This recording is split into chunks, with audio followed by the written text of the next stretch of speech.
The following is a statement and analysis endorsed by locals and at-large members of the Black Rose Anarchist Federation. Rights are made in the streets, not in the courts. On the leaked Supreme Court draft overturning Roe v. Wade. We must fight for access to safe, legal, free, and universally available abortion. The people of the United States are in the midst of a critical moment.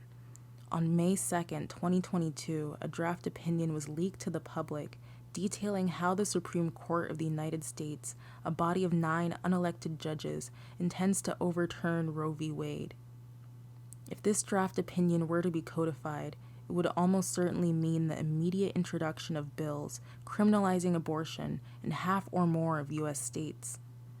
This assault on bodily autonomy is part of what we call class struggle, and class struggle is the real history of capitalism. The human as property is inscribed in the very inception of the white supremacist, settler colonial, Christian, heteronormative, patriarchal capitalist state. It is a core necessity of the capitalist mode of production to control social reproduction. In the midst of this potential decision, we are once again made aware of the fact that feminism can be co-opted by the dominant class and repurposed to meet its own goals. For us, this does not mean disengaging with feminism. On the contrary, along with other revolutionary organizations, we want to implement a truly revolutionary working-class feminism, inclusionary, and does not recreate oppressive systems of gender categorizations. We also need to find the best way to resist this assault, since it is clear that revolutionary conditions are not in place right now. We cannot expect to have a radical change that will transform society in the near future. We need to open efficient lines of struggle within our immediate communities while strengthening mass movements and building popular power. By the same token, we also need to understand the reason for the advent of this reactionary policy. We cannot forget that the George Floyd uprising of 2020 shook the status quo. History teaches us after major rebellions, the state always tries to reorganize repressive power. This is also a symptom of major crises to come. These crises may produce revolutionary possibilities. Revolutionary working-class feminism will be a major player in leading a successful social revolution. How we got here. The elimination of Roe would be the culmination of a decades-long campaign waged by a coalition of right-wing religious groups, politicians, and judges. The harsh reality is that this campaign has successfully chipped away at Roe through a long-term strategy of targeted violence, coercion, and legislative action. Combined, these efforts have already resulted in de facto bans on abortion in whole regions of the country. But this far-right minority are not the only ones to blame. While the right was turning up the heat, the supposed staunchest defenders of reproductive rights, the Democratic Party, and a complex of liberal NGOs were, in the instance of the former, cynically using the erosion of Roe as blackmail to turn out voters, and in the latter, prescribing a further consolidation behind the Democrats as the only realistic bulwark against further compromises to abortion access. While the Democratic Party has been put in charge of all 3 branches of government multiple times in the last 30 years, it has categorically refused to legislate further federal protections for abortion rights. The fact that we have arrived on the precipice of a total reversal of Roe should dispel any lingering faith that these institutions act in our collective interest. Defending the existing right to abortion, and more importantly, going on the offensive to extend this right so that abortion is in practice free, safe, legal, and universally available, will require a new strategy, one that does not rely on the dead ends of the Democratic Party or its extension in the complex of nonprofit organizations. Our strategy must be from below and outside, premised on the understanding that rights are made, defended, and extended in the streets, not the courts. Outlawing abortion is patriarchal domination and class warfare. The reversal of Roe is a clear assault on the rights of all people and their bodily autonomy. However, it has always been the case that those in the ruling class are not subject to law in the same way that most of us are. Whether abortion is banned regionally or, in the worst case, nationally, this is no barrier for the rich who have the resources to travel to areas where abortion will remain legal. As such, a ban on abortion means that those of us in the dominated classes and social groups will bear the brunt of its violence. Make no mistake, working class women, trans people, and people of color are being targeted for further domination in this effort. As well, the intent of a ban goes deeper than just restricting what certain people can do with their bodies.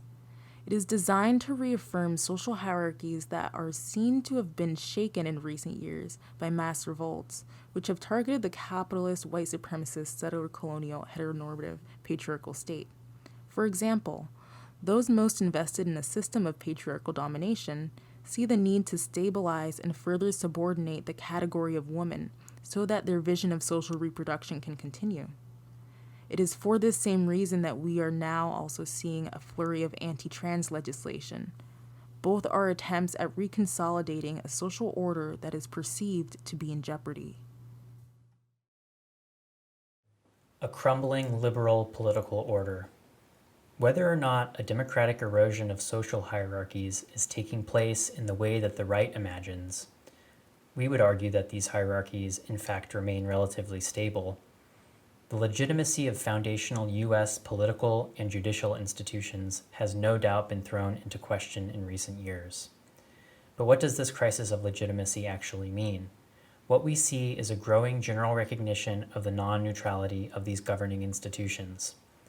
The highest court has long asserted itself as an impartial arbitrator, when in actuality it is and always has been a site of political contestation and an instrument of domination.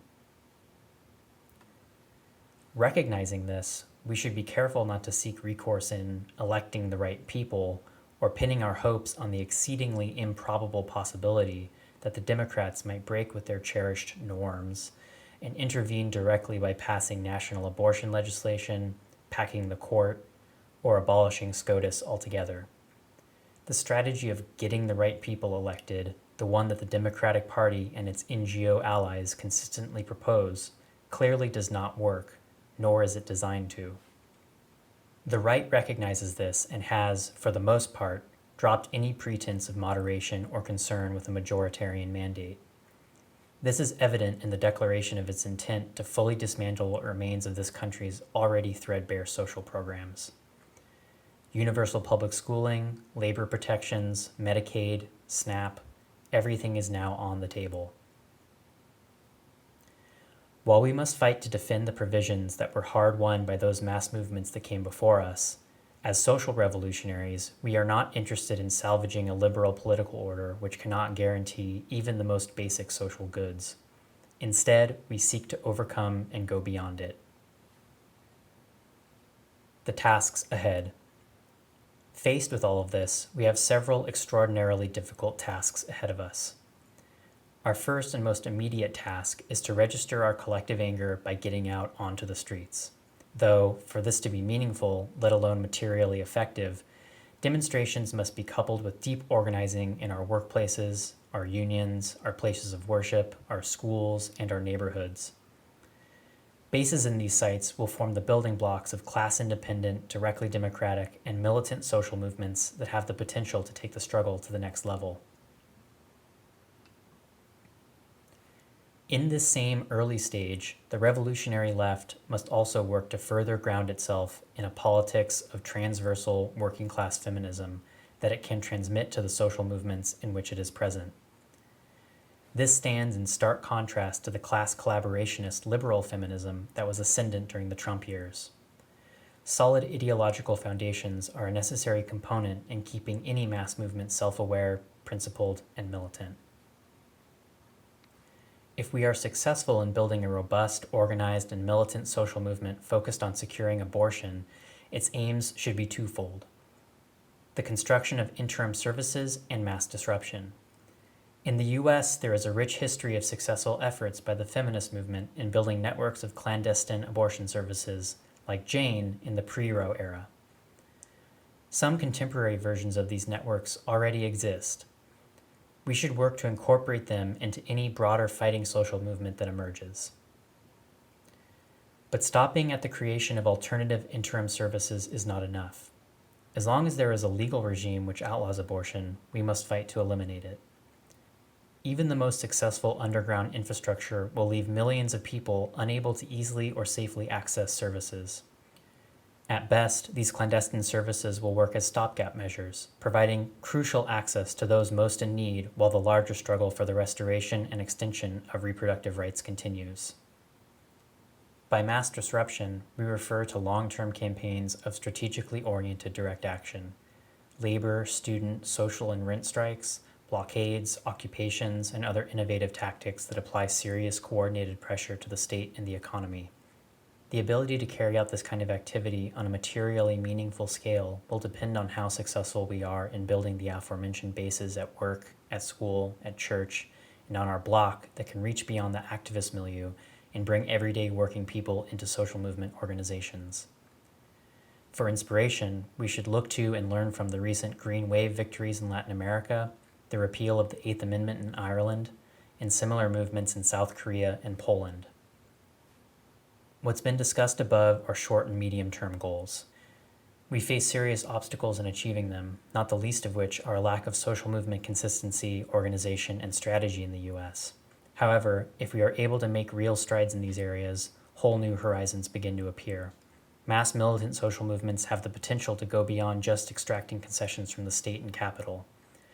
If powerful enough, they are capable of becoming organs of popular power that can openly contest the whole political and economic arrangement of our society.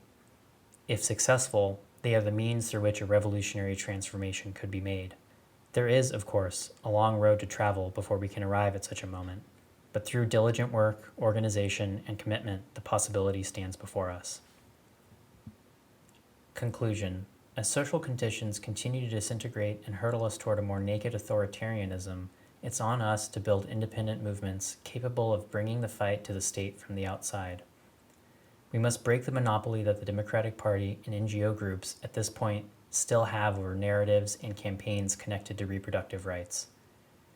There is no possibility of voting our way out of this situation. We can only fight our way out, and social movements are our vehicle for struggle.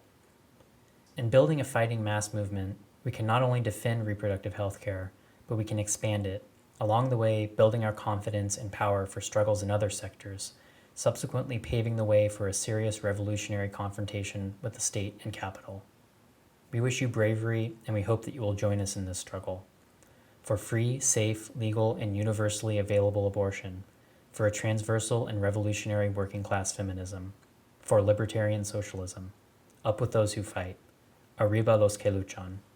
Black Rose Anarchist Federation.